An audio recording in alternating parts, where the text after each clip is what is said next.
Hai, ketemu lagi dengan saya.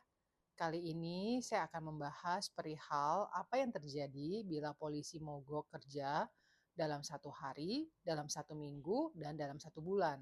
Tentunya ini saya analisakan dari latar belakang pendidikan saya, salah satunya di bidang hukum. Bila polisi melakukan pemogokan, maka inilah yang akan terjadi.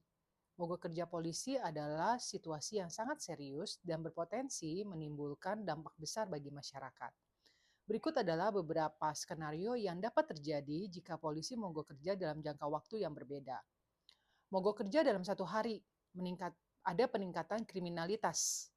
Tanpa kehadiran polisi yang memadai, tingkat kejahatan seperti pencurian, perampokan, dan kekerasan dapat meningkat secara signifikan.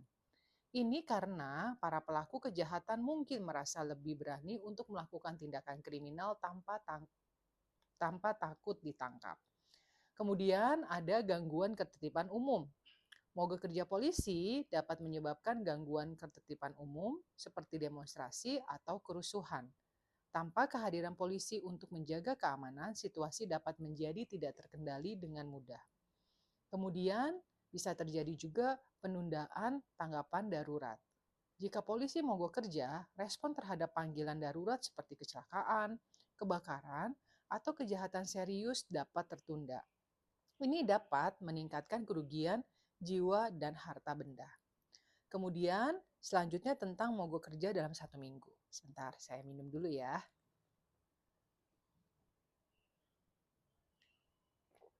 Dapat terjadi yang namanya kerugian ekonomi.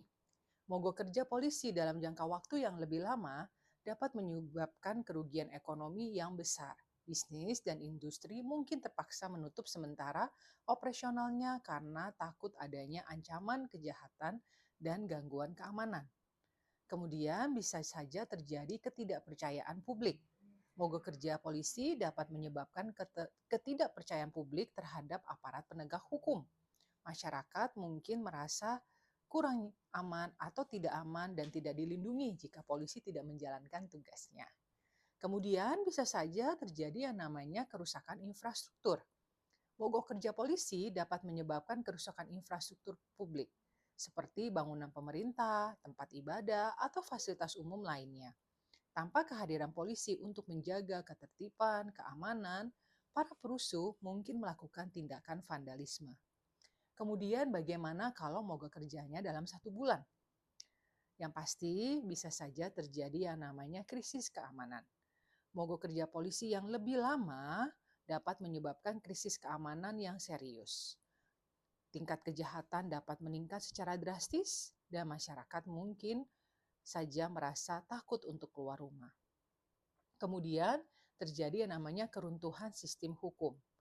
Mogok kerja polisi yang dalam jangka waktu yang lama ini menyebabkan keruntuhan sistem hukum.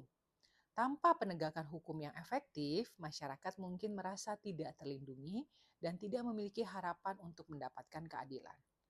Selanjutnya ada intervensi militer. Dalam situasi yang sangat ekstrim, pemerintah mungkin terpaksa melakukan intervensi militer untuk menjaga keamanan dan ketertiban.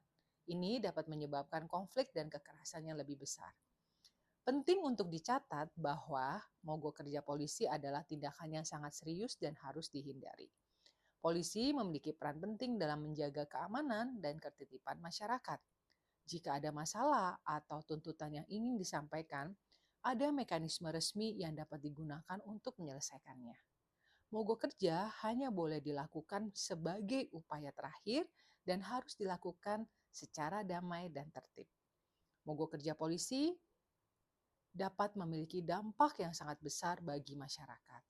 Oleh karena itu, penting untuk menemukan solusi yang adil dan efektif untuk menyelesaikan masalah yang menyebabkan mogok kerja. Demikian penjelasan atas analisa saya untuk hal ini. Sampai ketemu lagi.